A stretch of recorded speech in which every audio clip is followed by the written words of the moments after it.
12 del mediodía, 5 minutos de este 12 de octubre del 2022. Señoras y señores, tengan ustedes muy buenas tardes. Bienvenidos a una edición más de Disalipro y su magazine agropecuario a través de Estudio 102.7, la original de Mérida. Hoy con todo el cariño del mundo, como siempre, todo el equipo humano, tecnológico, que a través de la web, a través de la radio, a través de Instagram, les lleva a ustedes Disalipro y su magazine agropecuario. Nelson Alirio Pérez Vergara tiene el placer de saludarles a cargo del Control Master en radio y la locución comercial. Muy buenas Nuestro tardes, productor Nelson. general, el Gracias. licenciado Rey Rangel. Buenas tardes, Rey. ¿Cómo estás? Un domingo donde se inicia la Navidad en nuestro estado Mérida, en nuestra ciudad de Mérida. De verdad que estamos muy contentos por estar aquí, gracias a Dios, por permitirnos un domingo más compartir con Disalipro y su magazine agropecuario. Completamos el equipo a cargo de las redes sociales y por supuesto de nuestro canal de YouTube. Sí, Fernando Helvis.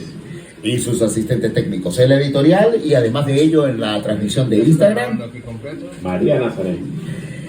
el equipo técnico lo completa la licenciada Sara Méndez en la locución comercial y también en la preproducción, Nelson Alirio Pérez en la coordinación técnica, el ingeniero Wilson Peña a cargo precisamente de la parte estratégica de Disalipro, a todo el personal de Disalipro. Muy importante, mi querido Rayleigh, enviar un saludo porque el 30 de septiembre fue el Día de las Secretarias, a todo el personal administrativo encabezado por nuestra princesa hermosa, la licenciada María Rangel y todas las muchachas de administración. Sí, el día 30 de septiembre celebramos en nuestra instalación un compartir, un desayuno con todo nuestro personal administrativo y personal de ventas, celebrando el Día de la Secretaria. Felicidades a ellas, gracias por su trabajo, gracias por su estímulo, gracias a ellas Agropecuaria Disalipro sigue de pie. No solamente ellas, todo el equipo de trabajo que hace día a día que Disalipro ofrezca lo mejor para nuestros clientes. Hoy tenemos un invitado de lujo y especial, sobre todo porque le unió a mi tío Francisco una amistad muy profunda. Y siempre decía el doctor hermano Monzón Salas, decía tal cosa y tal cual. Uno de los pioneros en Ejido, hablo de mi tío Francisco, del Partido Social Cristiano Copey, del cual el gobernador del estado que está aquí con nosotros hoy fue parte importante de ello, de esos recuerdos importantes. Hoy tenemos un invitado de lujo y ya vamos a hablar de él. Usted me permite un rato para dedicarle a todas las niñas hermosas de Disalipro, mientras terminamos de cuadrar todo aquí, a todas las niñas preciosas, a todo ese personal administrativo que día a día nos dan mucho de Disalipro, son parte importante de nuestra historia. A todo el personal administrativo, usted me la recuerda, la licenciada María, ¿qué más? Orly. La licenciada Yamilé, Ajá. Oriana, Ajá, ¿qué más? Francis, Yari. Y por supuesto, Y la licenciada Yamilé. y la licenciada Yamile. Doctor, un placer recibirlo esta tarde aquí en Disalipro y su magazine agropecuario. Para nosotros un honor, sobre todo por toda la investigación, los libros, la condición importante. La primera pregunta que me nace para saltarme de nuestros expertos es decir, ¿qué significa para Mérida la ganadería de altura? De toda su experiencia y todo ese trabajo que usted ha hecho, y se me pega el micrófono, me hace el favor. Primero, un gran saludo al licenciado Pérez, al licenciado Rangel y su familia, que son productores de este programa, igualmente a toda la gentil audiencia que nos sintoniza en este momento. Y por supuesto a la emisora por esta oportunidad, incluyendo a todo su personal. Realmente hablar de la ganadería de altura no me resulta difícil porque creo conocerla desde su nacimiento. Me gradué de ingeniero agrónomo en el año 1967.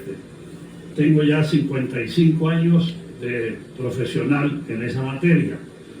Pero en el tiempo de estudio nunca oí hablar de ganadería de altura, bastante curioso si se quiere. Pero después que llegué aquí a Mérida y empecé a trabajar justamente con la genética de mi abuelo y mi padre, que eran ganaderos, y me dediqué a cuidar propiedades que ellos tenían de ganado, también se inició el término de ganadería de altura, que lo empezó a mencionar el entonces decano de la Facultad de Agronomía, el doctor Manuel Vicente Benerra. Él decía con toda propiedad que como la altura modifica el clima, había la necesidad de investigar en las zonas altas de los Andes de Venezuela las razas nobles para producción de leche, o sea, Holstein, Jersey, Palo Suiza, Ayrshire y Guernsey, que son las más importantes.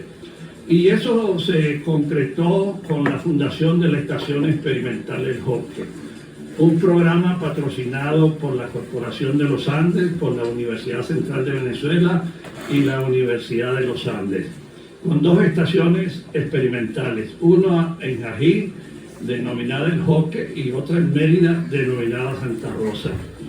Allí me tocó durante 5 años ser director ejecutivo de lo que se denominó, digamos en forma abreviada, PROGAL, que era el Programa para el Desarrollo de la Ganadería de Altura en las zonas altas de la región de los Andes. En ese programa hubo toda una investigación donde se demostró que las razas nobles, aprovechando las bondades de la altura en el clima, eran realmente muy productivas, 4 o 5 veces más productivas que el promedio nacional de la ganadería. Y en ese mismo momento, la presencia del Joque, la presencia de Santa Rosa, la presencia de todos estos técnicos en la investigación, promovió también la creación de la Asociación de Ganaderos de la Zona Alta de Mérida, que ya en días pasados cumplió los 50 y ha sobrepasado esa edad. Y la providencia me llevó a ser vicepresidente y después presidente de la Asociación de Ganaderos de la Zona Alta de Mérida. Tuve la suerte de ejercer simultáneamente 2 cargos de gran importancia, como fue la dirección ejecutiva del Programa de Ganadería de Altura y la presidencia de la Asociación de Ganaderos de la Zona Alta de Mérida. Y eso ayudó a iniciar una transformación de la explotación de ganado de leche en Venezuela, que abarcó al Táchira y a Trujillo. Recuerdo fincas en ambos estados que tuvieron muchísimo éxito. En resumen, alrededor de los años 80-85, ya la ganadería de altura producía más de 100.000 litros de leche en las zonas altas solamente de Mérida. Inclusive aquí llegó a haber una finca que producía por sí sola casi 20.000 litros de leche. Quiere decir que quedaba demostrado que la explotación racional del ganado de altura en estas zonas altas, con los favores del clima, de la temperatura, era perfectamente factible. Pero la situación cambió radicalmente porque no todos los gobiernos tienen el mismo estilo desde el punto de vista de desarrollo económico y social. Hasta el año 1999 hubo inmensas posibilidades y la ganadería de altura fue creciendo con algunos altibajos como pasa en todos los negocios. Pero a partir de la llegada de un estilo de gobernar desde el punto de vista económico, social, político distinto, el país se desajustó. La situación cambió radicalmente. Entonces vimos cambios donde tal vez la expresión más clara de lo que pasó se puede observar en 2 aspectos fundamentales. Uno es la hiperinflación, o sea que la moneda perdió el valor, y otro es la huida de los pobladores del país, que en cifras de 6 a 7 millones han tenido que abandonar nuestra tierra porque aquí no hay posibilidades de trabajo, no tienen cómo comer. Por supuesto, si la mano de obra, si la gente pierde los ánimos, baja los brazos, cualquier actividad económica también se disminuye. Entonces quiere decir que han sido afectados no solamente la ganadería, en este caso, como sería la pregunta que creo entender me quieren hacer, sino que se perjudicó la industria, se perjudicaron los servicios y el país está prácticamente en quiebra, porque no se administra bajo un modelo que sea realmente rentable. Y por supuesto, si consideramos las leyes de la economía, donde sabemos desde hace mucho tiempo que en primer lugar está el comercio, en segundo lugar podemos poner a la industria, los servicios, pero en último lugar siempre está la parte agrícola. Y cuando hablo de agrícola me refiero a los cultivos y me refiero a la ganadería. De manera que es, desde el punto de vista económico, el área de mayor susceptibilidad en una economía mal llevada siempre es justamente la agricultura. Y en el caso de Venezuela, como en el caso de muchos otros países, ella dependía o depende en gran parte de políticas especiales del Estado hacia los agricultores. Y esas políticas desaparecieron. Solamente un ejemplo, los créditos se acabaron para todos. Y por ejemplo, la ganadería sin créditos es imposible de sostener. Antes habían subsidios, porque por ejemplo, los combustibles todos eran subsidiados. La gasolina, el gasoil, los aceites. Si se quieren, las máquinas también recibían subsidio del Estado. Y por la otra parte, los alimentos balanceados, que son indispensables para la producción de proteína animal. La gente suele decir siempre que la ganadería, si tiene alimentos concentrados, no sirve porque es un alto costo. Yo no les voy a quitar la razón, pero no olvidemos, por ejemplo, que las aves y los cerdos, si no tienen alimentos concentrados, no van a producir absolutamente nada. Yo estoy seguro que muchos de los que me están oyendo alguna vez tuvieron en sus fincas o en sus casas gallinas. Y cuando a las gallinas no se les da comida, no dan nada. Se le da comida, no ponen huevos. Había un alimento que se llamaba ponarina. Ponarina, sí, en los años 80. Y ese alimento provocaba que las gallinas en un corral triplicaban el número de huevos que podían producir en un mes. Es una demostración clara, palpable, para que todos lo entiendan, que sin una buena alimentación no puede haber producción. De manera que eso es para la economía también una gran verdad, porque si usted no administra bien los recursos, no hay riqueza, no hay rentabilidad. De manera pues que estamos viviendo un momento muy claro, muy preciso, donde hay un fracaso del estilo económico que administra el país y donde los productores y los ganaderos estamos llevando la peor parte. Sin embargo, yo también me conduelo de que han cerrado más de 10.000 pequeñas industrias en el país. Da la impresión que el único negocio que tiene cierta prosperidad es la venta de alimentos para los pobladores, porque es que si no se come, no se vive. De manera que por eso hemos visto nosotros bodegones que al fin y al cabo nacen por una verdad que muchos conocen, y es que la gente ya ahora no se puede llevar los recursos mal habidos hacia el exterior, sino tienen que invertirlos en Venezuela. Sí, de manera que hay que tener muy claro todos estos aspectos para poder prejuzgar o juzgar lo que está pasando con la producción y productividad del país. Doctor, terminamos, por ejemplo, boutique vendiendo harina pan, restaurantes vendiendo café y todo ese tipo de cosas. Creo que eso me está dando la razón de lo que le estoy diciendo. Oh, claro. Así mismo es. Doctor, la ganadería de altura comenzó con un proyecto muy bueno en el Boque. ¿Cómo fue ese interés para atraer genética importada para establecerla en nuestra zona? ¿Qué tomaron en cuenta para traer esa vaca, esas novillas Holstein? Muy importante la pregunta. Realmente el doctor Beneza y otros técnicos de la Universidad Central de Venezuela se encargaron de hacer una selección de 2 rebaños, uno Holstein y otro Jersey que se trajo de Estados Unidos. Y eso fue la base, digamos, de la primera investigación que se hizo en el programa de ganadería de altura. Y simultáneamente se reunió un rebaño con animales de la zona, donde el programa adquirió un número cercano a unos 80 animales comprados en diferentes fincas y se sometieron a un trabajo de investigación, todos con iguales condiciones. Y al final los resultados señalaron que la mejor de las razas para producir leche en la zona era la Holstein.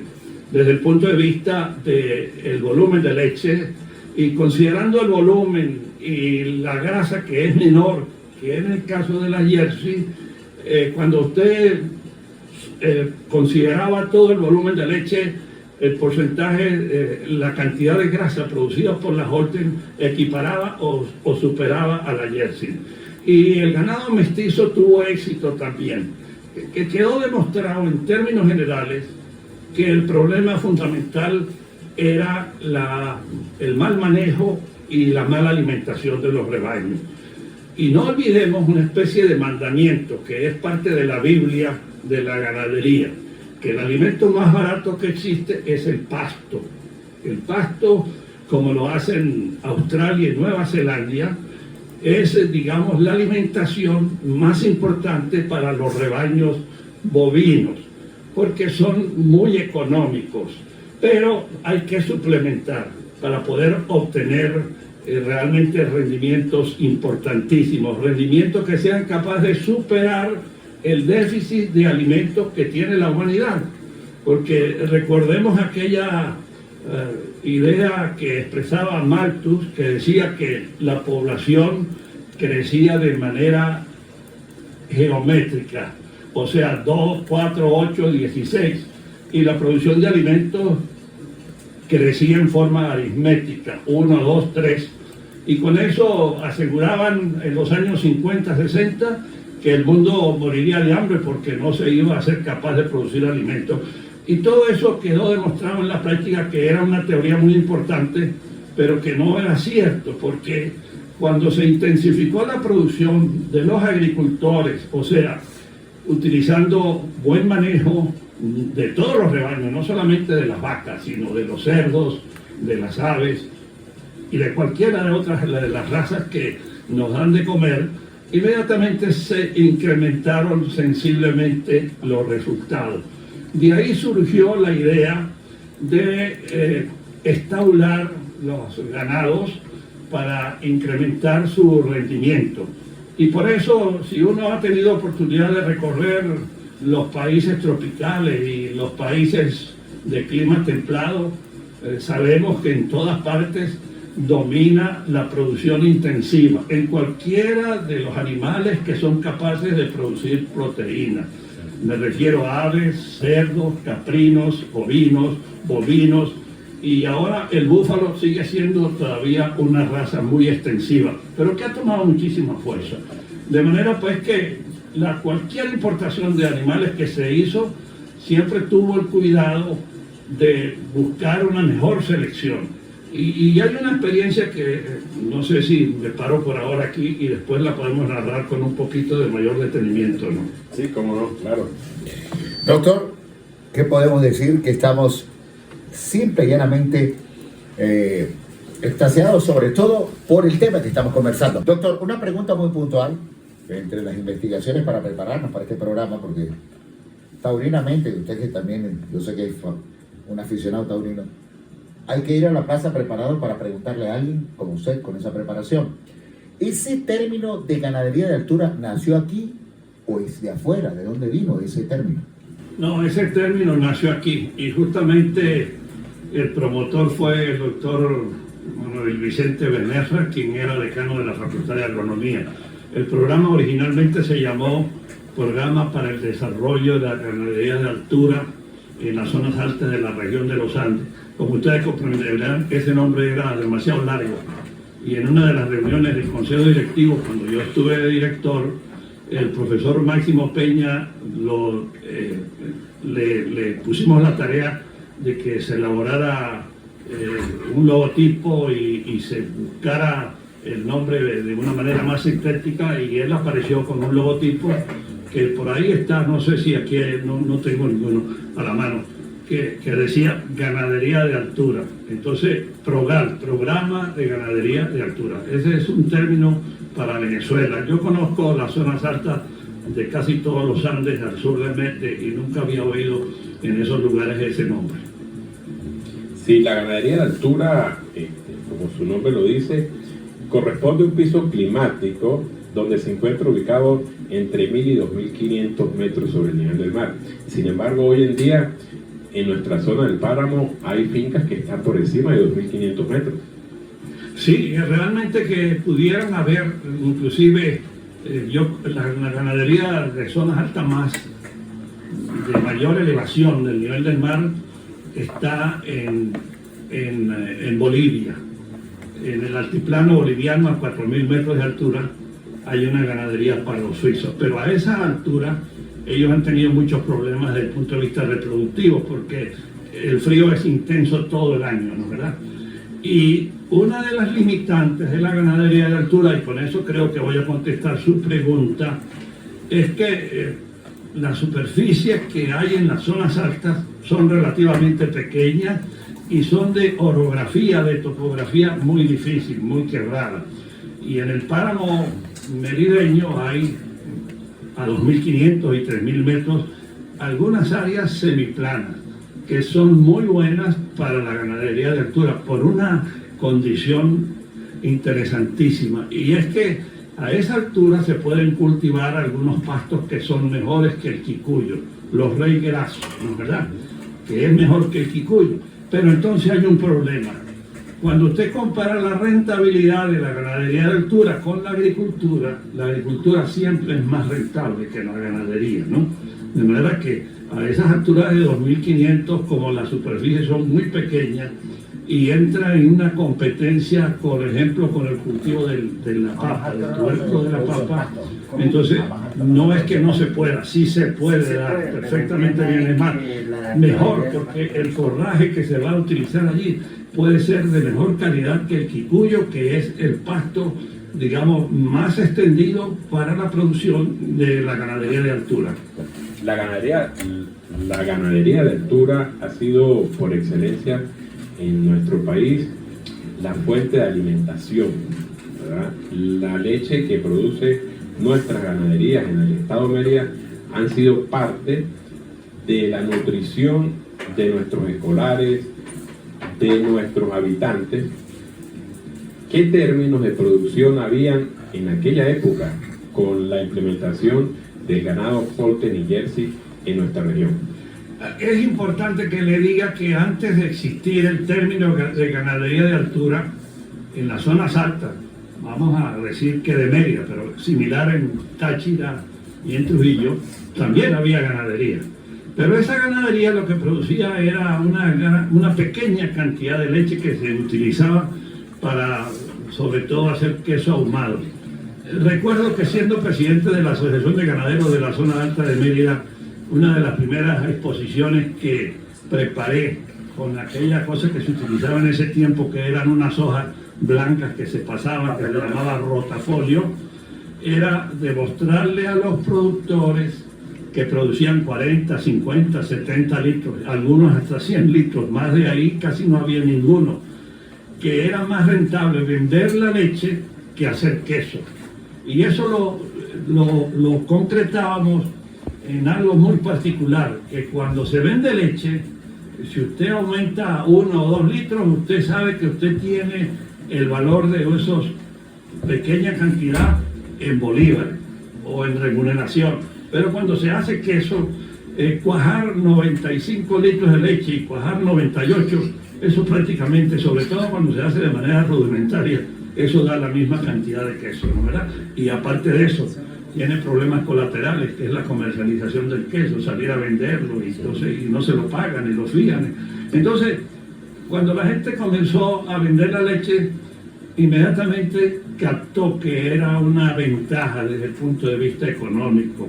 Y en la medida en que se fue desarrollando la ganadería de altura y hubo buenos resultados, encontramos un fenómeno muy interesante, que se hicieron instalaciones modernas, se pusieron ordeños mecánicos y se empezó por primera vez en el país a hacer una ganadería tecnificada.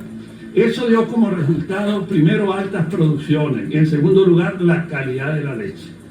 La calidad de la leche de la ganadería de altura es muy codiciada por todas las plantas procesadoras de leche, porque saben que tiene, digamos, los mejores valores que ellos consideran para que puedan hacer leche de larga duración o algunos otros productos que se hacen de la leche. Sí, también se demostró que en pequeñas unidades de espacio, de terreno, podían alimentar más vacas y por supuesto tener más leche a través de la implementación de los ordeños mecánicos, que ayudó mucho al trabajo del hombre en el campo. Por supuesto, hay una cifra que no la tengo muy clara en este momento, ya la he olvidado, pero en el año 70, una de las cosas que decíamos es que en Venezuela, para ese momento, habían más casas rodantes que ordeños mecánicos. Y creo que fue ahí el primer lugar del país donde nosotros logramos superar el número de ordeños mecánicos y sobrepasar el de casas rodantes en el país. Por ejemplo, en Jají, en Chiguará, en La Zulita y en casi toda la ganadería de altura, la gente ordeña con máquinas, cosa que no sucede en el llano ni siquiera en el sur del lago. Y de manera que eso significa tener cuidados muy necesarios para que la leche tenga la mejor calidad. Sí.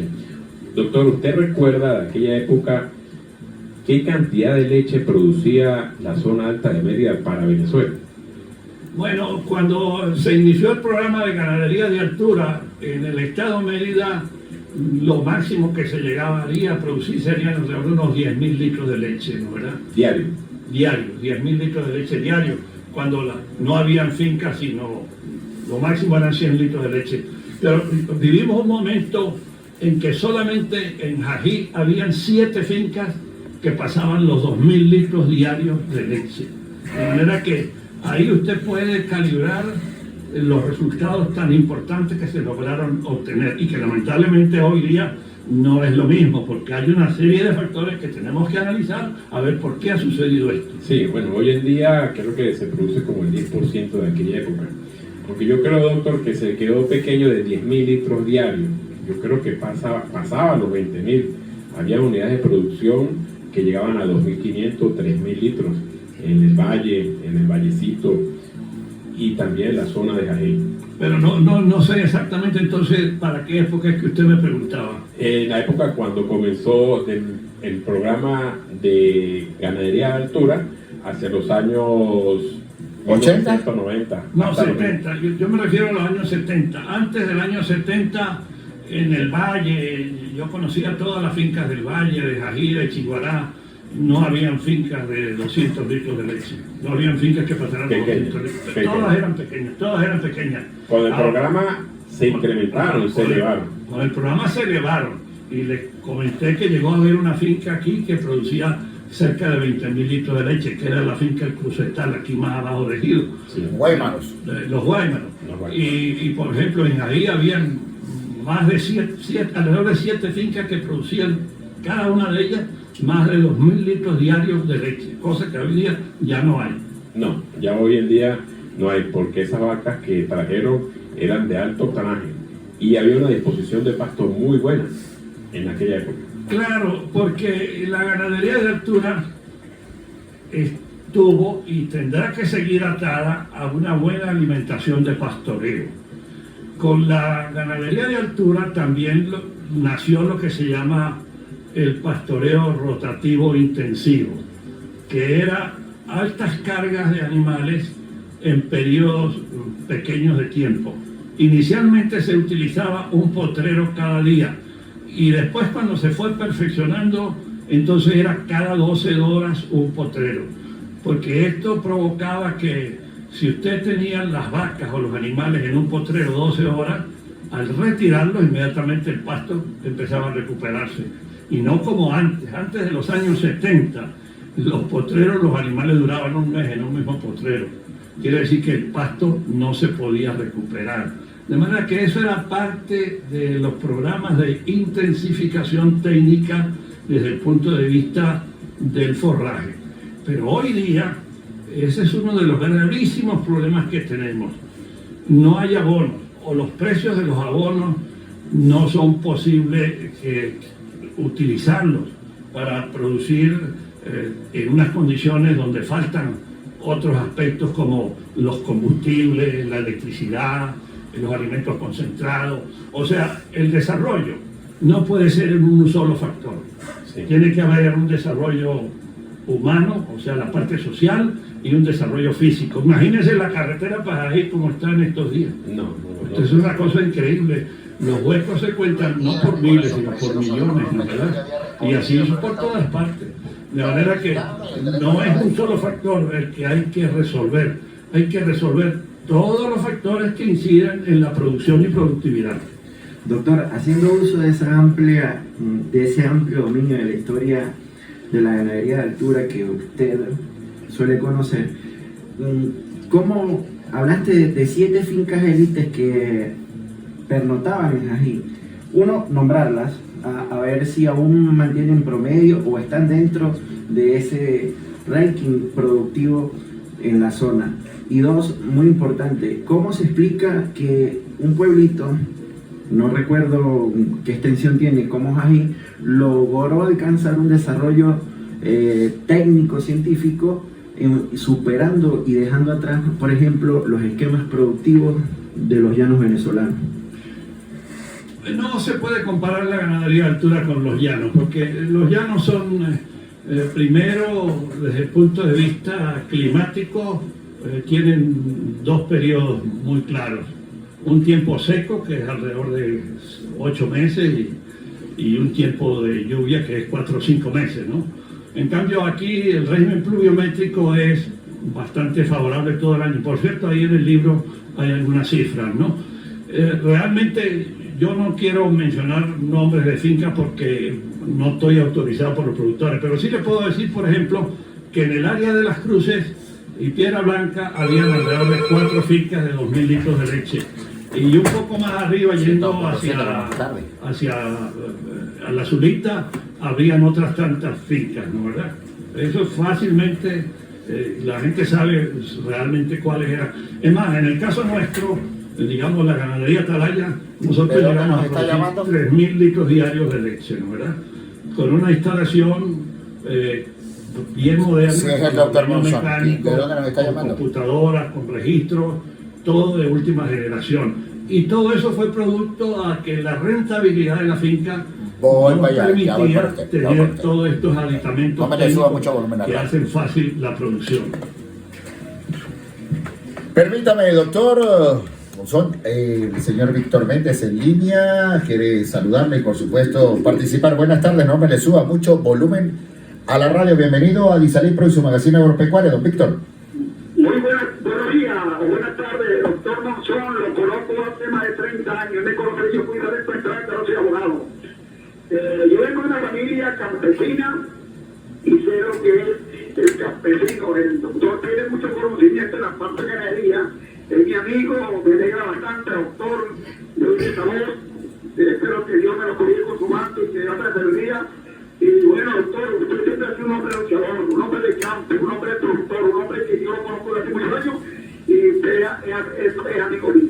Yo siempre lo he admirado porque usted siempre apoyando el campesino y sobre todo esa carretera de ahí de Las Cruces para adelante, que eso bueno, está malo. Yo creo para mí que el gobierno nacional, tanto estatal, deberían meter la mano al campesino, ya que el campesino es el que lleva la comida a la gente de la ciudad, es la que produce, es la que todo el tiempo está en el campo. Y eso es un sitio que es muy productivo de ganadería. Dale coñazo, yo no conozco bien eso de lo que está hablando el doctor, pero más o menos tengo un poquito de conocimiento porque papá también siempre muchas cosas yo aprendí con mi padre, pero yo veo al doctor que lo veo que es una persona que me alegra bastante cuando lo oigo hablar, porque él sí habla con todas las pruebas, porque un hombre que viene del campo, un hombre que conoce cómo la cosa de ganado, y cuando él está hablando hay que apoyar, ese tipo de personas hay que apoyarlo, no importa donde venga, sea chavista, sea de lo que sea que apoyar, que es que le dio la comida a la casa. Muchas gracias. Muchas gracias, señor Víctor Méndez. Doctor. Bueno, muchas gracias, Víctor. La verdad es que aprecio mucho que usted haga esas referencias tan bondadosas hacia mi persona. La verdad es que Dios me le pague, ¿no? ¿Verdad? Y sí, yo realmente provengo del campo. Mi abuelo fue agricultor y mi padre también. Y tengo prácticamente toda la vida trabajando en eso, ¿no? ¿Verdad? Y aparte de eso también he sido político, ¿no? ¿Verdad? Pero siempre dando la cara y trabajando con la mayor honestidad. Seguimos conversando de la ganadería de altura. Lo importante que fue en aquella época la implementación de sistemas de ordeño, de los requerimientos nutricionales que obtenían esas vacas y que hoy en día no las tienen, ¿verdad? Yo personalmente estuve haciendo un estudio esta semana y estuvimos evaluando ciertas fincas y nos dimos cuenta que la producción, los animales están subalimentados. No hay un alimento concentrado en el país que realmente nutra a estas vacas, que nutra a estos animales para que produzcan la leche que ellos nos van a dar. Además, pero hay un problema de forraje también, sí, ¿no? Además los pastos. A eso voy. Además los pastos, el alza de los fertilizantes y la escasez de fertilizantes nacionales ha hecho que los productores no tengan acceso a esto y no fertilicen los pastos. Además, tenemos todo el año lloviendo. Eso también ha influido de que todos los pastizales, todas las montañas están anegadas de agua y los pastos no son los más idóneos. Entonces, no tenemos pastos, no tienen suficiente pasto y además a eso le sumamos el problema de alimentación, que no hay un alimento concentrado de óptima calidad que les nutra a las vacas su alimento, porque son vacas de alto octanaje, vacas que han llegado a dar hasta 60 litros de leche, doctor. Diría mi abuelita, éramos 5 y hasta la gata parió también, doctor. Y hoy en día están dando 15 litros. Claro, todo eso están siendo subalimentadas y realmente pues desde Disalipro le hemos hecho un llamado a varias empresas procesadoras de alimentos concentrados para que se aboquen y nos apoyen con nuestros productores a generar nuevamente un alimento con las condiciones nutricionales, los micros, para poder alimentar nuestros animales. Realmente que usted ha tocado un punto que es muy cierto, ¿no? ¿Verdad? El problema de la alimentación para los animales que producen comida a los humanos es clave. Desde que aparecieron las normas de Morrison, que era un libro gordo así, muy grande, donde decían cuáles eran los requerimientos nutritivos de cada especie animal, pues se ha seguido, digamos, a nivel mundial todas estas prácticas para que se logre obtener producciones notables. Déjenme contarles que yo conozco Chile, pero no tuve la suerte de ir a visitar la finca que se dice que es la más grande del mundo, donde las vacas se ordeñan con robot. Es una finca completamente robotizada. Bueno, esa finca, primero la dirige una persona que es muy amiga nuestra, que es venezolana, y por eso conocemos información de primera mano. Ellos tienen un promedio de alrededor de 45 litros de leche por vaca, pero con un dato que es importantísimo conocer. Necesitan 37 litros de leche para pagar los costos de producción de la finca. O sea que si el promedio baja por debajo de 37 litros, la finca no es rentable, no es productiva. Pero ¿cómo llegan ellos a producir esa gran cantidad de litros de leche? Pues siguiendo parámetros mundiales.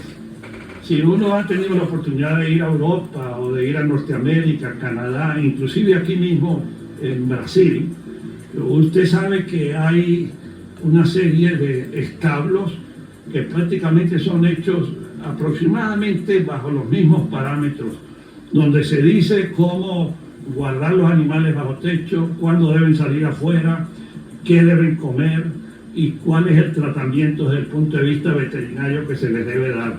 Y si se sigue toda esa receta, los resultados son muy buenos, son extraordinarios.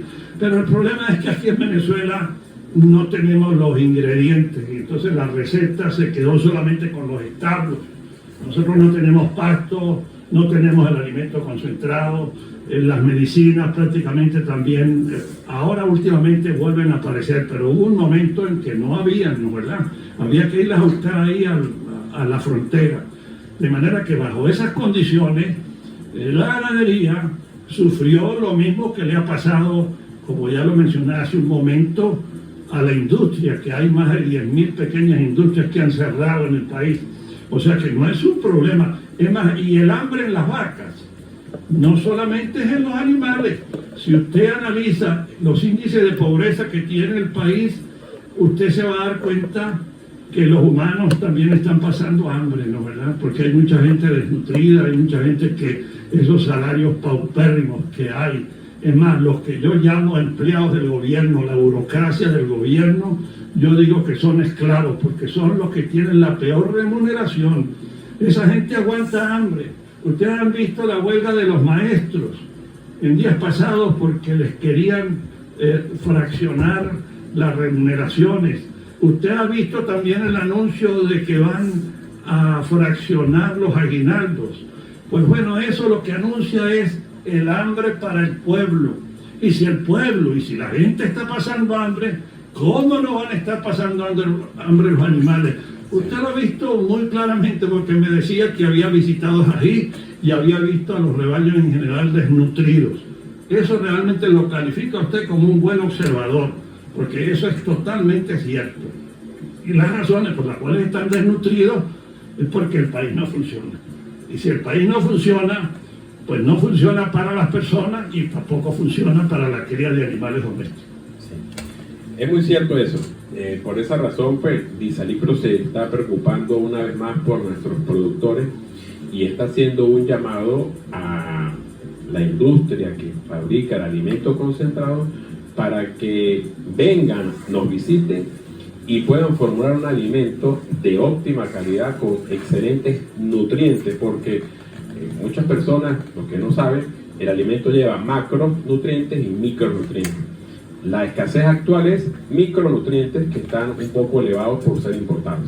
Doctor Monzón, Ají, que a pesar de tener, por supuesto, esa característica importante de ser un pueblo turístico, se desarrolló dentro de los años 70 y 80 como ganadería de altura.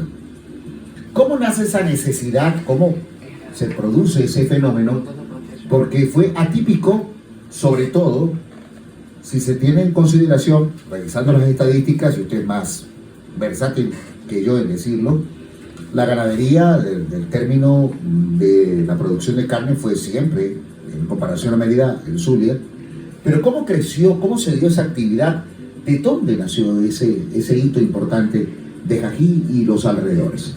Bueno, justamente los gobiernos de los años 70 tuvieron el cuidado de provocar para muchas regiones del país un desarrollo global, integral. Y ahí, con tan buena suerte, cayó Ají. Y en Ají hubo dos aspectos que se consideraron para su desarrollo total. La ganadería, o sea, el sector agrícola y el turismo. La ganadería, pues, tuvo el impulso fundamental de la estación El Joque, que justamente está a 5 kilómetros de la Alcabala de las Cruces, de manera que servía de laboratorio viviente para que todos los productores de Ají, fundamentalmente del estado Mérida y de la zona de los Andes, pues pudieran ir a ver lo que se estaba haciendo allí. Eso sin duda estimuló a los productores de Ají más que a los de cualquier otro lugar. Y aparte de eso, la condición geográfica de Ají, por la altura, por digamos la orografía de los terrenos, pues permitió que hubiesen condiciones bien importantes. Y otro aspecto que quiero mencionar es que la Asociación de Ganaderos Primigenia tuvo dentro de sus directivos a gente tan importante como el señor Alfonso Rivas de Ejido, a Ramón Alí Mejía. Justamente ellos tenían fincas en Ají, y también en este caso me incluyo porque yo estaba en ese grupo. Y la Asociación de Ganaderos tuvo la idea de hacer una importación de ganado, que creo que fue de la tercera importación de animales. En el año 60 hubo alguna llegada de animales, pero muy pequeños, creo que no tuvo ninguna importancia, sobre todo de ganado palo suizo, a Ají. Y después hubo la importación que ya mencioné al inicio del programa del Joque, con rebaños Holstein y Jersey. Pero en el año 75, la Asociación de Ganaderos de la Zona Alta de Mérida hizo una importación de ganado desde el Canadá, con una particularidad, que los mismos ganaderos fuimos hasta el Canadá, y en la provincia de Ontario seleccionamos directamente los animales. Se compraron 222 animales y esos animales quedaron casi todos, en su gran mayoría, en Ají, salvo un pequeño rebaño del señor Gómez que se fue para el Táchira. De manera que, habiendo tenido animales que llegaron inclusive por vía aérea a Maracaibo, y de Maracaibo se trajeron por camiones hasta Mérida, pues eso preocupó a la gente de Ají, se puso a trabajar con gran esmero, e inmediatamente los resultados no se hicieron esperar. Donde nunca se habían ordeñado vacas que tuviesen una producción de 20-25 litros, con ese ganado canadiense logramos eso. Y eso pues logró entusiasmar. Y por otro lado, el turismo tuvo un gran auge en Ají, porque el gobierno del estado de Mérida, durante la gestión de los gobernadores Germán Briceño Ferrini y Bernardo Celis Parra, se reconstruyó el pueblo. Se le pusieron todas sus calles de piedra, se pintaron sus paredes de las casas de blanco y zócalo azul, y se abrió la posada de Ají. Y aparte de eso se asfaltó la carretera, de manera que se mejoró la infraestructura que servía para los ganaderos y servía para los turistas. De manera que Ají pasó a ser un ícono mundial del turismo, con otra triste noticia que no, ¿cómo se hace? Hay que darla. La posada de Ají funcionó durante 51 años de manera ininterrumpida. Es una casa que es propiedad del Ejecutivo del Estado de Mérida, dada en concesión, primero al señor Miguel Araque y en segundo lugar al señor Guerrero, y no tuvo ningún tropiezo. La casa se conservó, vendían comida criolla muy bien presentada, de calidad, con unos precios muy buenos. Hoy día, ¿cuál es la realidad? La posada de Ají está cerrada, está abandonada, no solamente la carretera, el pueblo en general, la posada de Ají, no hay paso en la Mocoa, el puente del Quebradón ya se cae, al lado de las González hay un derrumbe allí, un socavón que se le hizo a la carretera, que improvisaron como con un juego de niños, de manera que, y si usted sigue de Ají para la Zulita, ni hablar, eso es un desastre. De manera que en esas condiciones, cualquier producción tiende a fracasar. De manera que no hay turismo, no hay ganadería, no hay agricultura. ¿Y cómo cambiamos eso? Pues yo creo que hay que cambiar a quienes están dirigiendo muy mal al país. Es así. Hoy en día pues tienen que meterle mucho a Ají, porque Ají ha dado demasiado a toda nuestra población, ha dado turismo, ha dado mucha leche, y realmente hoy las condiciones son muy deplorables. Yo felicito a los ganaderos de manera particular, porque son unos héroes que, a pesar de las adversidades que tienen día a día, están haciendo su ordeño de madrugada y de día. Hay situaciones muy puntuales que de repente uno puede analizar, sobre todo cuando se tiene un pueblo turístico de las características de Ají. Hablo desde el punto de vista turístico. Como técnico superior universitario hemos hecho estudios básicos de una situación muy particular y peculiar. Ají es otra cosa, es otra historia, y de la parte ganadera también le dio otra historia, otra performance. Desde su punto de vista, doctor, ¿cómo mejoramos, cómo emprendemos nuevamente? Porque, como dijo mi querido viejo, que mañana compre su 89ª vuelta en torno al sol, de quejarnos no nos sirve nada, tenemos que seguir emprendiendo.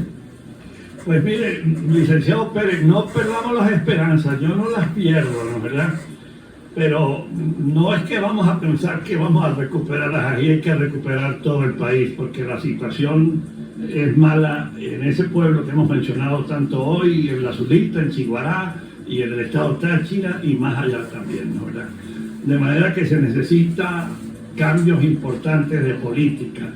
Yo pienso, por ejemplo, que en relación a la ganadería de altura y en relación a la ganadería del país, lo primero que hay que hacer es incentivar la producción de cereales, o sea, maíz, arroz, sorgo, que son los que se pueden cultivar en el país. El trigo hasta ahora no. Y también producir maní forrajero. Si nosotros logramos incrementar sensiblemente la producción de todos estos cereales, vamos a tener la materia prima para producir alimentos concentrados de gran calidad, porque otros insumos necesarios, como los microelementos, son de fácil consecución, porque no son volúmenes tan grandes.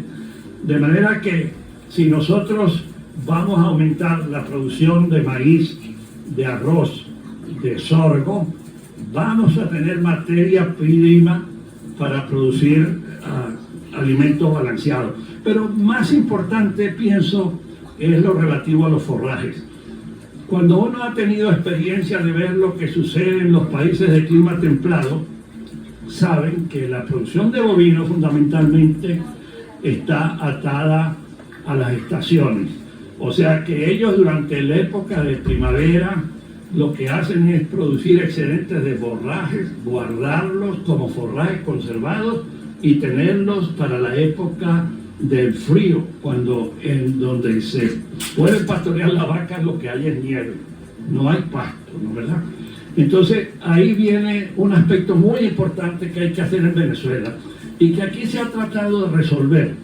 La primera iniciativa fueron los módulos de apure, porque como el llano es una zona donde llueve muchísimo, en la época correspondiente de precipitación se hicieron una especie de presas para sostener el agua excedente, y una misión italiana que vino alrededor de los años 70 aquí, dijo, aquí están las mejores condiciones para la cría de búfalo. Los italianos tienen mucho éxito en ese país en la cría de búfalo.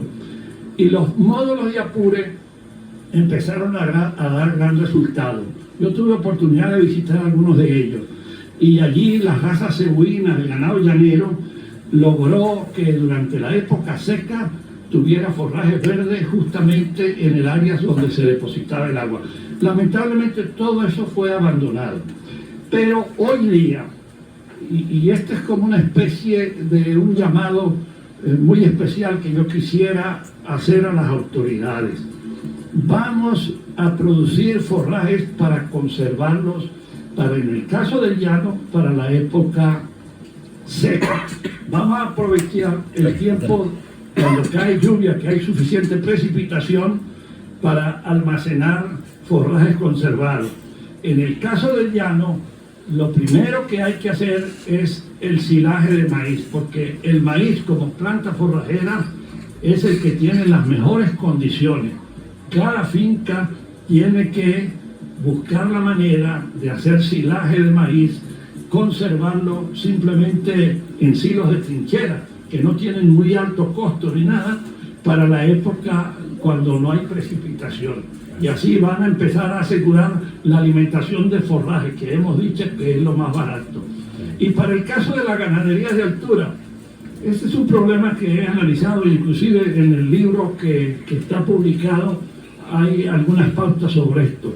Realmente para el caso de las zonas altas, no solamente de Mérida, sino también de Táchira y Trujillo, hay que buscar un forraje conservado que tenga el menor contenido de humedad, porque aquí hay la práctica que no es mala, porque se puede utilizar los pastos de corte, que se pican y se le dan, pero resulta que el pasto de corte tiene un inconveniente, que el 80% es agua. Entonces, si usted le va a dar agua a los animales, se lo da a través de una tubería, de unos bebederos, y no cortando ni picando el pasto. Entonces, para resolver las crisis de suministro de forraje, de pasto, que se presentan en la zona alta, la solución es el heno, porque el heno es un forraje conservado que puede tener una humedad promedio de 12-14%, facilita el transporte, es mucho más económico, y habría que buscar fincas especializadas en la zona baja, puede ser en El Vigía, o puede ser hacia el lado de Barinas, que produzcan con forraje de muy buena calidad el heno que haga falta en las zonas altas de la región de los Andes. Eso está un poco, digamos, fuera de las normas que se dicen para que las fincas tengan rentabilidad, porque hay una serie de mandamientos, como es el hecho de que los forrajes conservados deben producirse en la misma finca para que sean bien económicos. No se paga transporte y usted tiene maquinaria y lo hace. Pero nosotros lo hemos intentado, pero no hay condiciones, porque primero las superficies planas para que permitan mecanización son muy escasas, y en segundo lugar hay después bastantes dificultades para secar los forrajes, porque hay humedad nocturna, hay neblina y hay una serie de factores. De manera que particularmente descarto que se pueda con éxito tener heno en las zonas altas.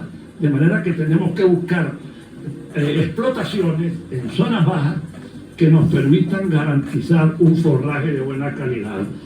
De manera que si nosotros utilizamos este sistema que está comprobado a nivel mundial, porque todos los países de clima templado manejan su ganadería estabulada con raciones de heno y mezcla de alimentos concentrados. Entonces, ya estoy diciendo cómo hacer para obtener el forraje conservado. Y ya les he dicho también que si aumentamos la producción de cereales, que aquí en Venezuela se puede hacer, porque se puede sembrar más maíz, más arroz, más sorgo y maní forrajero en Barinas, en Portuguesa, en Cojedes, en Monagas y en otros estados del país, donde hay inmensas superficies que permitirían justamente hacer esto. ¿Y cómo se puede lograr eso? Bueno, con políticas oficiales que dirijan justamente a los productores. Yo no soy amigo de los subsidios, porque creo que el regalo, y es una de las cosas que creo yo que hemos podido experimentar en estos últimos 2 decenios de gobierno en Venezuela, que los regalos no dan resultados, porque eso le aflejan los brazos y el corazón a la gente. La gente se acuesta a dormir a esperar que les llegue el regalo y no hace nada. Pero yo quisiera decir unas cifras que traje aquí justamente con la oportunidad de decirlas, ¿no? Que la Organización Mundial de Comercio cita desde El Cronista en el año 2020 una publicación en Argentina que la Unión Europea otorgó subsidios agrícolas directos por 40.000 millones de euros para ese año, con destino a 10,5 millones de explotaciones con promedio de superficie de 16,6 hectáreas. O sea, que no son grandes fincas. Eso es en la Unión Europea. Y en Estados Unidos hay una ley que se llama Farm Bill, que debe renovarse cada 5 años, que proyectó, según Paul Boyce, para el año 2019, el gobierno federal gastará 20.000 millones de subsidios para empresas agrícolas, donde el 39% de las granjas del país, de los 2,1 millones que existen, reciben subsidios aplicadas a cultivos de maíz, soya, trigo, algodón y arroz. De manera que estoy comprobando con cifras que existen que la alimentación del mundo depende fundamentalmente de estas políticas perfectamente dirigidas y estimuladas. Aquí en Venezuela, antes de esta era que estamos viviendo, toda la producción agrícola estaba subsidiada. Ya le decía a usted, por ejemplo, el caso de los combustibles y el caso de los alimentos concentrados también. Y los fertilizantes. El gobierno asumía muchos de estos costos. Pues bueno, el gobierno tiene que asumir los costos de producción, digamos, en inmensas cantidades de maíz, de arroz, de sorgo y de maní forrajero. Y si eso se garantiza, vamos a tener cómo hacer alimentos balanceados de la mejor calidad. Y por otro lado, con forraje conservado en forma de heno, nosotros salvaríamos la ganadería de altura con el pastoreo de quicuyo y con los forrajes conservados para la época de escasez. Doctor, y algo que hay que reforzar allí, la FAO lo decía el año pasado en su cierre de ciclo anual, decía que la alimentación del mundo estaba basada, o la seguridad alimentaria del planeta estaba garantizada en los pequeños y medianos productores, porque las grandes empresas ya no daban abasto para suplir la demanda de los alimentos. Entonces eso corresponde y encadena muy bien esa cita que tú acabas de hacer, y engrana en función de que el Estado tiene que despertar el incentivo en el productor agrícola para que la planificación realmente en el sector agrícola sea priorizada en función del desarrollo de la nación y no sea una planificación improvisada que ponga en riesgo los que le están metiendo el pulmón al tema de la alimentación en Venezuela, que son los pequeños y medianos productores. Entonces, ¿cómo nosotros hacemos, o cómo ustedes, desde el punto de vista de la producción láctea, despiertan ese gran sector que no solamente busca la rentabilidad de su negocio, sino que está generando empleo, que está generando desarrollo e iniciativas científicas en el empresariado venezolano, en función, como lo decía Rally unos minutos atrás, que hay que despertar que las empresas que desarrollan alimentos concentrados desarrollan áreas investigativas, por ejemplo, para la ganadería de altura. Como desde el punto de vista, usted que tiene más de 30 años en este sector, aprovechamos que muchas empresas están viendo este programa a través de Instagram, hacemos ese llamado para que se incentiven a desarrollar nuevos productos que cumplan el requerimiento del productor merideño. Estamos hablando del mismo lenguaje, solamente una diferencia, que yo ya soy un octogenario y de los años que tengo, más de 60 se los he dedicado a la ganadería. Sí. De manera que coincidimos perfectamente bien en estas cosas. Yo creo que si no hay, digamos, entendimiento de parte de organismos, no va a ser posible no solamente producir ganado, sino que usted ha visto el problema que tiene. Acabo de ver recientemente un cuadro muy doloroso. La gente de Pueblo Llano, que es el municipio de mayor productividad en el estado Mérida, y también la gente de Carazuelo Parra y Olmedo, en Tucaní, se está llenando buses para el exterior. No sé si ustedes lo han visto. De manera que es urgente que haya una reacción, digamos, inteligente, ¿no es verdad? Inteligente sobre las necesidades que tiene el país de producir alimentos. Y si no buscamos, digamos, que las actividades tengan rentabilidad, pues los negocios no servirán, habrá que cerrar las puertas o no sé dónde iremos a parar. Una pregunta muy puntual, doctor. Quizás mucha gente quiere siempre mejorar su calidad de vida y siempre la gente quiere eso.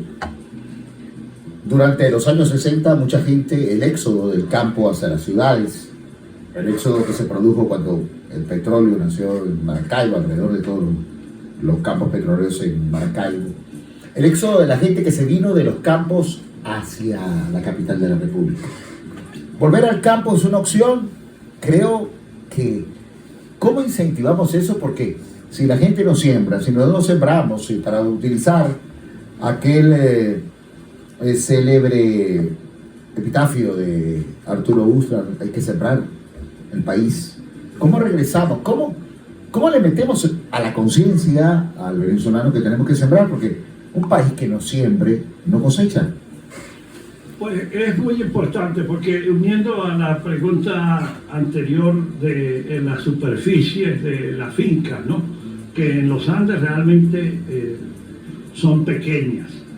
Pero una de las cosas que se demostró con la ganadería de altura es que con 4 hectáreas se podía tener una finca perfectamente rentable. Hay todo un estudio desde el punto de vista económico y financiero que demostró eso. Eso está en el libro. Y de costo también, ¿no? Y de costo, todo está. Eso era rentable, ¿no, verdad? Y era justamente para la familia campesina. Sin embargo, con la modernidad que existe hoy día en todos los campos, una política de volver al campo, no sé, yo la veo bastante difícil, porque realmente la agricultura, como todas las actividades del hombre, tiende a modernizarse. Y hoy día hemos visto, por ejemplo, los cultivos que se hacen con grandes máquinas que son capaces de cosechar sin operario, que se manejan de manera robotizada desde satelitales. Yo estuve en una ocasión en Idaho, en Estados Unidos, donde es el estado que produce la mayor cantidad de papas. Y realmente me quedé asombrado, porque los sistemas de riego esos de pivote central, que alguna vez los hubo en Venezuela, allá lo habían por miles. Yo creo que hasta por no sé cuánto. Recorrimos por un lugar unos 400 kilómetros y logramos ver como 50, 60 riegos de pivote central. Y por otro lado, el cultivo de la papa se hacía todo de manera mecanizada. Grandes máquinas que eran capaces después de llevar la cosecha hasta lugares centralizados donde un ferrocarril recogía las papas y las papas las llevaban hasta un centro de procesamiento donde las lavaban, las clasificaban. Y al final, lo que más me impresionó es que en ese momento, eso fue por allá por los años 2000, esa papa costaba como la mitad de lo que costaba en ese momento la papa aquí en el país. De manera pues que la modernización de la agricultura también tiende a bajar los costos, ¿no? Pero yo no descarto, porque eso es bien importante. Fíjense que hoy día a los emprendedores se les está dando una prioridad increíble, ¿no es verdad? Porque cuando se suman muchas voluntades, muchos corazones, el producto final es de muy buena calidad y muy económico, y además resuelve el problema de cada familia, de cada individuo. Y aparte de todo, que es importante decirlo, que esa modernización quizás nos ha tocado y nos ha trastocado, pero tenemos que seguir produciendo el alimento. Es algo importante que no se puede perder. Y sobre todo a esos amigos productores que siempre de una forma u otra están con nosotros con Agropecuaria de Isalipro, apoyando al productor agropecuario en Venezuela. 1:41 p.m. Lo de hoy ha sido una clase magistral, creo yo, sin temor a equivocarme, porque me he enterado de muchas cosas importantes y siempre nos da en la vida la posibilidad de compartir con seres que han hecho un trabajo extraordinario, de crecer cada día en eso. Y además de ello, voy a decirlo públicamente, la admiración y la amistad profunda que unió al doctor Monzón, gobernador del estado, con mi tío Francisco, que era dirigente de Convenio en Ejido, muy conocido, y lo dijimos fuera de ello. Pero aparte de eso, también esto de manejar con la vida, con la sapiencia y con entregarle la vida entera en trabajo, en investigación y, como diría mi querido padre que mañana completa su 89ª vuelta en torno al sol, en la presencia de hacer y ser lo que es. Doctor, de verdad agradecidos de que hoy nos acompañe, revisando su currículum cuando estábamos grabando el perfil, la cantidad de libros y de publicaciones y de investigaciones y de cursos, le dan a uno precisamente ese performance. La vida se acaba cuando estamos entre cuatro cirios en un cajón de madera. Lo resto es seguir investigando, y La Ganadería de Altura de Venezuela es un libro importante, mi querido Relly. Usted tenía un comentario que hacer para agradecer a nuestro invitado de hoy. Hoy ha sido otra cosa, ¿no? Sí, hoy ha sido algo distinto, algo que le hace falta a todos nuestros productores. Y de eso se trata, ¿no? Dejar una huella en nuestro andar, en nuestro caminar. Y el doctor Germán Monzón lo ha hecho. Parte de su experiencia, parte de su legado está plasmada en un libro. No toda la experiencia está plasmada en este libro porque es amplia su experiencia, doctor. Pero en este libro de Ganadería de Altura en Venezuela, que está publicado desde el 2021, es un libro digital por Instagram, doctor. Háblanos sobre este libro. Por Amazon, perdón. Realmente que publiqué un primer libro en el año 2000 que se llama Ají, mi pueblo y mi familia. Y de ahí en adelante pues he escrito varios textos, y el último en escribir fue el de Ganadería de Altura en Venezuela. Yo lo consideré que ese libro era, como se decir, un reto a mi conciencia, a mí mismo, porque toda la vida la he dedicado justamente, tengo más de 60 años trabajando en ganadería, a esa actividad. Y lo primero que hice fue empezar a recopilar información. El libro tiene 380 fotografías. Esas fotografías creo que son todas mías, ahí en el libro dice exactamente. Tiene 32 cuadros. El libro es a colores. El libro se lo dediqué al doctor Rafael Isidro Quevedo Camacho, compañero de estudios en la Universidad Central de Venezuela. Es un hombre brillante, fue rector de la Universidad UNEYES en Barinas, y hemos tenido y hemos conservado una gran amistad. Y él es experto también en estas materias. Y por eso le di el borrador del libro para que él lo leyera y él me animó para que lo publicara. Y al final, como los recursos están tan escasos, yo tengo varios libros que son todos gratis, que están subidos a internet y que lo único que hay es que poner el título del libro y lo pueden leer sin nada de costo. Pero este libro, primero buscando hacerlo en el país, me di cuenta que aquí era imposible, porque un libro a colores de esa magnitud costaría más de $100. De manera que al final lo publicamos, o lo publiqué en Amazonas, porque el libro lo diseñé, le coloqué las gráficas, he ido aprendiendo muchísimas cosas, me he esforzado, y ese es pues mi regalo, o si se quiere, el reto de mi vida, presentar un poco mi experiencia en ganadería, y ahí traté de resumirla porque hago una historia de la ganadería a nivel mundial, a nivel de Venezuela, de la ganadería de altura, y después al final también sobre la ganadería atalaya, que es la finca nuestra en Jají. Yo aspiro que el libro, como dice en el prólogo, sirva de enseñanza para productores, para técnicos, para ganaderos y para público en general. Doctor, me permite que le interrumpa, nos pregunta un oyente. El doctor Germán Monzón tiene más de 80 años, ¿no? ¿Verdad que no, doctor? ¿Cuántas vueltas al sol completa ya? Ya pasé los 80 años. ¿Hace rato largo? No. De corazón, la gente está... Mire, qué increíble nuestra mensajería de texto, dice... El doctor Germán Monzón Sara nos tiene embelesados con todo lo que sabe, esa investigación, ese trabajo.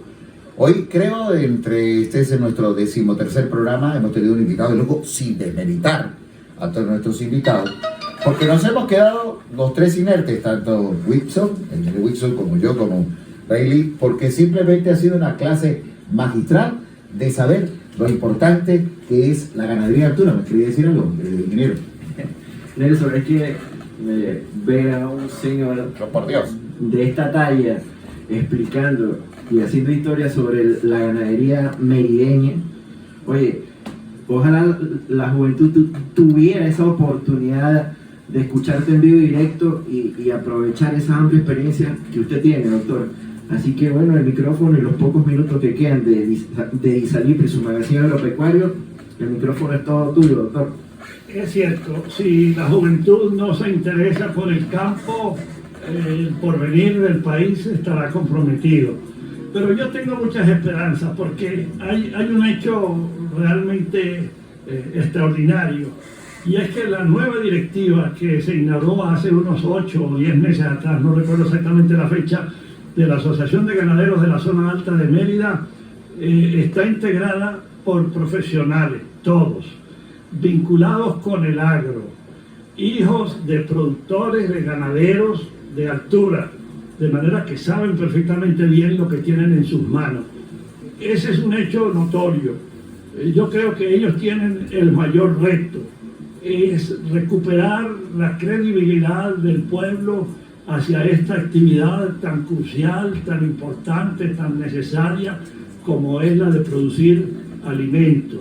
Provocar que nuestras fincas sean rentables, buscar los mecanismos desde el punto de vista, desde la atención de los rebaños, de la alimentación y de todo lo que signifique la producción y productividad del país. Yo creo que ellos tienen interés, tienen inteligencia, tienen conocimiento.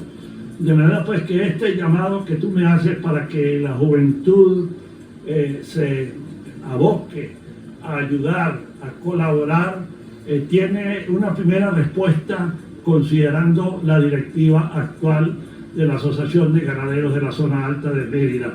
Y ese llamado no puede ser exclusivamente en Mérida.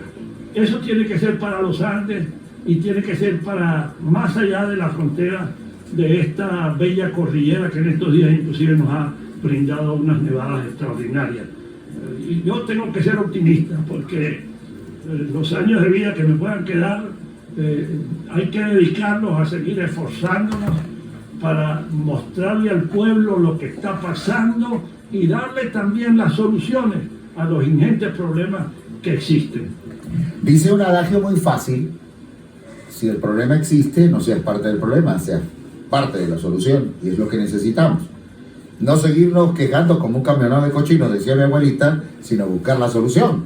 Y la solución parte por ser emprendedores, por seguir creyendo en esto tan hermoso. Tenemos un país hermoso, con demasiadas condiciones, y nosotros, en especial aquí en Mérida, y en la zona alta, en Cají, los paisajes, el turismo y todo lo demás.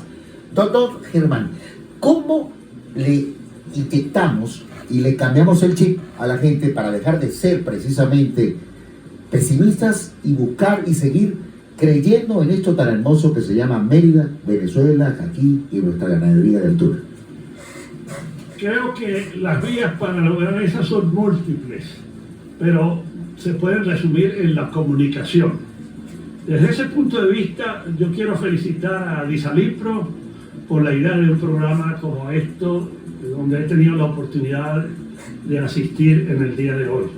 Yo creo que esto es una manera de construir el país que todos queremos, que todos necesitamos, con la participación de muchos, con las ideas que se puedan explayar para que el pueblo las entienda.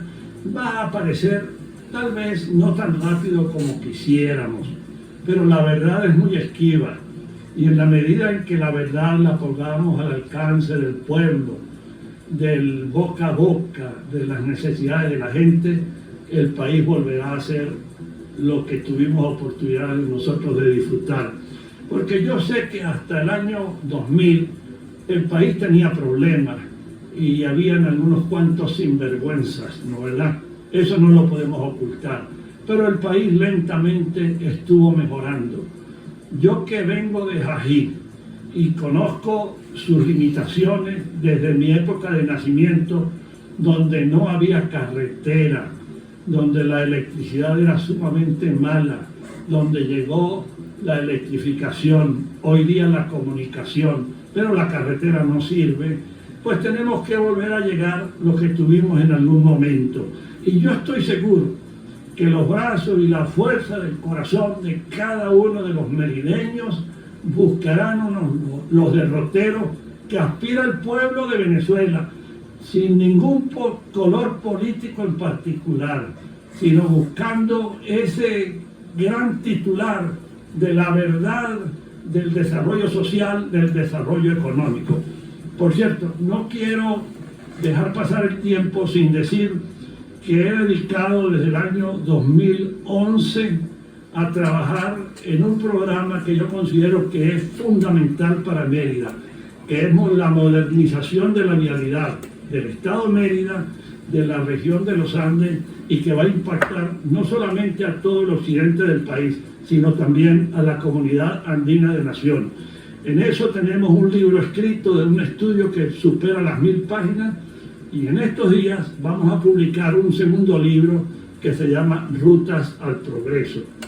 Digamos, mi tiempo lo he dedicado a la ganadería, donde mi hijo afortunadamente tiene las riendas y me ayuda, y la otra parte la he dedicado con un equipo que hemos formado, donde han participado unos 160 profesionales, ingenieros, para buscar la modernización de toda la vialidad de Mérida.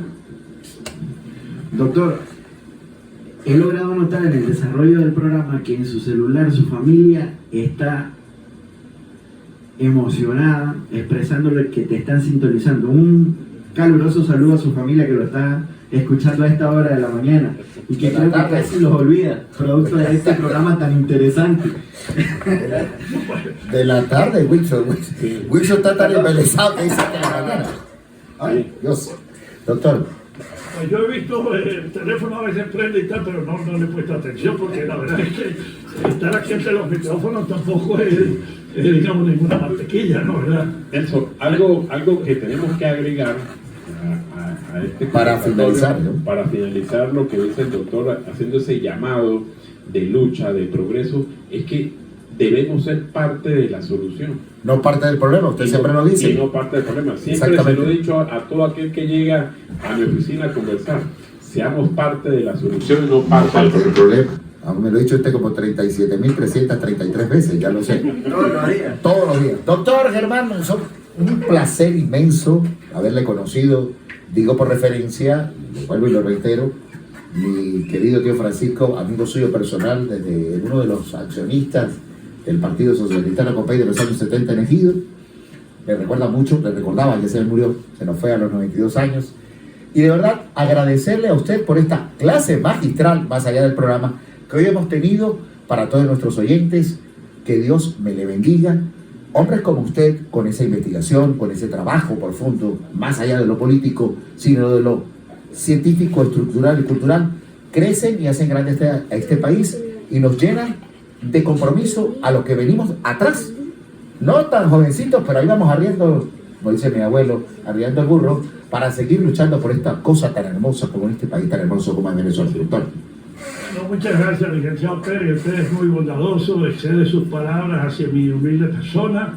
Y bueno, si alguna vez le he entregado trabajo a Mérida y al país y un poco más allá, todavía con la fuerza que pueda tener, si Dios quiere, estoy dispuesta a seguir haciéndolo, porque la vida es un milagro de Dios, es una lucha permanente y no podemos desaprovechar ningún minuto. De manera que les quiero agradecer a todos los presentes la amabilidad que han tenido en recibirme en esta emisora de radio, y les confieso que al inicio, cuando vi que el programa tenía una extensión de 2 horas, estuve pensando qué podré decir yo. Usted es como un amigo mío, Ha sido muy rápido. está como un amigo cantante que había que darle un trancazo para que cantara y 10 para que se callara. Pero usted, excelente, una clase magistral, Sí, doctor. han sido muchos los saludos que le han enviado por aquí, doctor. Tenemos a la señora Mercedes Chacón de Paredes, lo felicita por sus enormes conocimientos. Qué magnífica exposición nos ha regalado hoy.